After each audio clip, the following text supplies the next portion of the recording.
Welcome back to our channel. Today we'll learn how to fix G-profile handle. Listen carefully. This G-profile is most used in your kitchen wall unit and tall units. I hope you all know this previous project. Double-click to open the cabinet for your reference.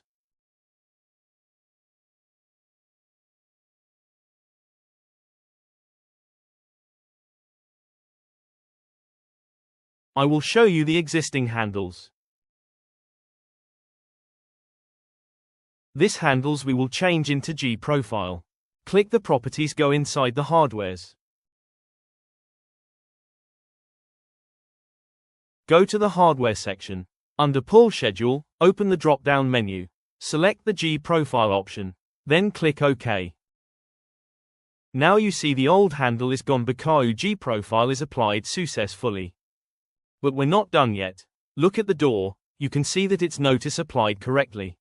This is because the door style has not been changed yet. Now, I'll guide you on how to change the door style. Click on Properties, find Doors and Drawers and go inside it. Here, you will see the style option. Currently, it is set to slab, which means a plain door. Change this to the top G-profile door style. On the left side, you can see the reference image for confirmation.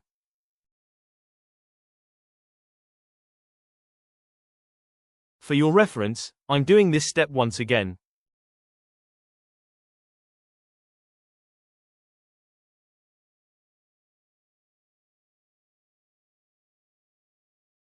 Now you can check the doors.